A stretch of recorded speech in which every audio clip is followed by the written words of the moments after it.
In the mid-17th century, an alliance unlike any that had ever been seen before began to form between Native American Seminole tribes and escaped black slaves.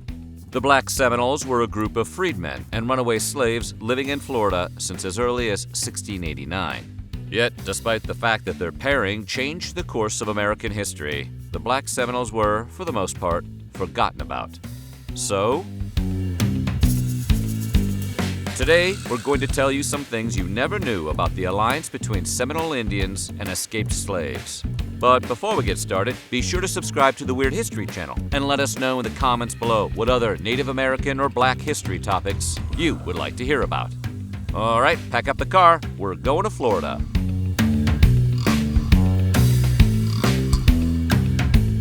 In the late 1600s, Spanish settlers in Florida were in the middle of a serious conflict with the British residents of Carolina, an area which consisted of modern-day Georgia as well as North and South Carolina.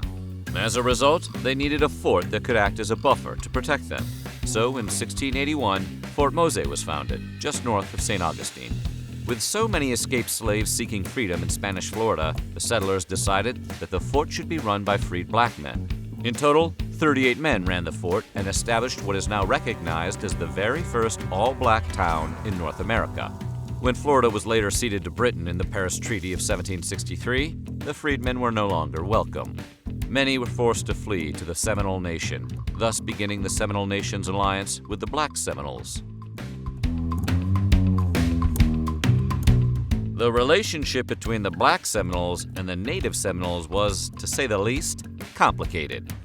The two groups were partners of chance who joined together as a team when it was to their benefit and parted ways when it wasn't. They shared much of their respective cultures with one another and further unified themselves by practicing intermarriage over the generations. They were also one of the first American communities to navigate the murky waters of joining two different ethnic groups, something that would become a bit of a motif in American history. While they weren't recognized for it back then, today's scholars are finally beginning to acknowledge the important strides that these two very different groups made by joining together. The home of the Seminole Nation has changed many times and spans across several states and countries. After the War of 1812, both the Native and Black Seminoles moved from northern Florida into the southern and central areas of the state. They were doing their best to get away from encroaching white settlers, which turned out to be a prudent decision. In the early 1820s, a large group even had to escape to the Bahamas. After the Second Seminole War, which ended in 1842, many Seminoles and escaped slaves were removed to yet another new territory in Oklahoma.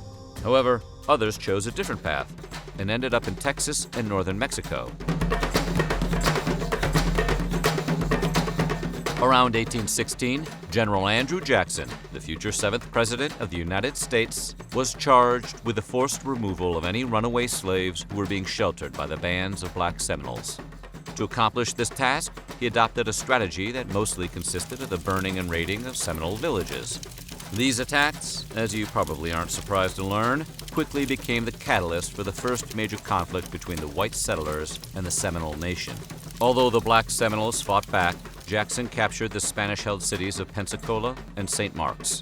Ultimately, the Spanish would end up ceding Florida in 1819, as well as giving up their claims for sovereign Spanish rule in Texas. From 1835 to 1842, the Seminole Nation once again found themselves waging a brutal war against the white settlers who wanted their land. As it happened, the land that had been granted to them by the United States as a reservation turned out to be very desirable to plantation owners looking to expand their operations. Not realizing how valuable the land was when they gave it away, the settlers demanded it back, and the resulting conflict was absolutely devastating. Not wanting to leave their home, the Seminole tribes fought back against the Indian Removal Act. It was a costly war for the United States, with estimates of the expense ranging between $40 and $60 million, which today would be well over $1 billion. Expansion is a mighty fine thing. Sure, we gotta grow, but not at the expense of the things this country was founded to protect. Many, if not most, scholars, including those who focused on African American studies, surprisingly overlooked the significance of the Seminole Uprising for a long time. For nearly 150 years, it was all but forgotten, as most history books focused on the role of the native Seminole fighters rather than on the escaped slaves and the Black Seminoles who fought alongside them. From 1835 to 1838, roughly 385 to 465 runaway slaves and 500 to 800 Black Seminoles fought alongside their native Seminole counterparts in the Second Seminole War, forming an even stronger alliance, one that would eventually win them their freedom. On May 28, 1830, President Andrew Jackson signed the Indian Removal Act. It still took officials a number of years to actually evict the Seminoles from the land. Many other tribes from across the American Southeast were also forcefully relocated into an area west of the Mississippi that became known as Indian Territory. You Indians, get out of here! Get out of here! Get out of here! Get! The Seminoles, however, were marched to New Orleans, where they were placed on a boat that would take them to their new land at Fort Gibson. Having been promised their freedom if they went along, a group of 250 Seminoles, including a large number of Black Seminoles, agreed to the terms of their journey. The lowest classes of white people are flogging the Cherokees with cowhides, hickories, and clubs. We are not safe in our house.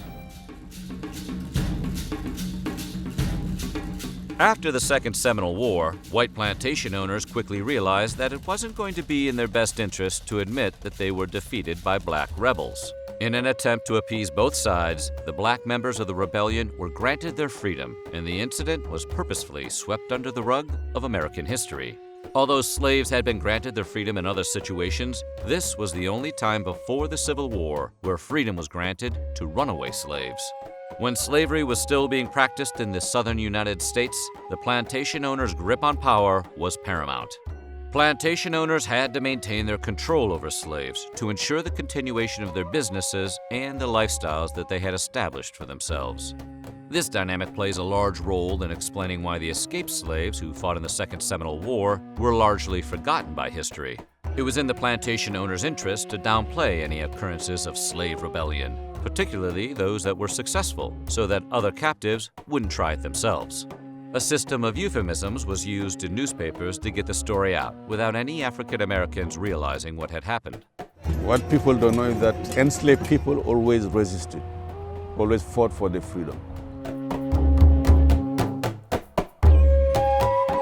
Born in 1812 and also known as Juan Caballo, John Horace was a Black Seminole who grew up among the Oconee Seminole. As a boy, he learned to hunt and fish and became proficient with both bows and arrows and rifles.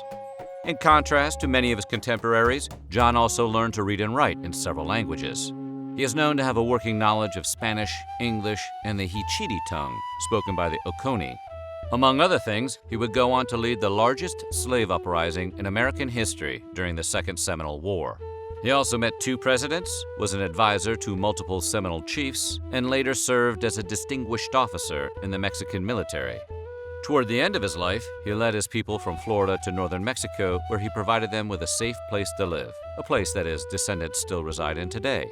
John Horace led an incredible life by anyone's standards, and by the time he died at age 70, he had accomplished his dream of securing a land where his people could live freely. The stars twinkle as the dirge-like ancestral music of the Indians echoes through the solemn stillness of the night. The Chickasaw, Choctaw, Cherokee, Creek, and Seminole tribes were considered to be the primary Native American nations that white settlers and African Americans had relationships with. The first 4 held slaves for various purposes, and in most cases they worked on large plantations or farms. The Seminole relationship with blacks, on the other hand, was quite different, and there was far less chattel slavery involved. Instead, Black Seminoles were viewed as free men. Although they never seemed to gain complete acceptance into the Seminole Nation, they still enjoyed far more rights than African Americans in Indian country did. It can sometimes be difficult to determine who was part of a particular ethnic group and who is not. The question becomes much more complicated when a historical reparation payout of $56 million is added into the equation. We're referring to a conflict that arose in 2002 when the federal government awarded a huge settlement to the members of the Seminole Nation in Oklahoma. The situation had already become tense with regard to the acceptance of the Black Seminoles into the tribe before that happened, and the money didn't make things any easier when it came to determining who got what.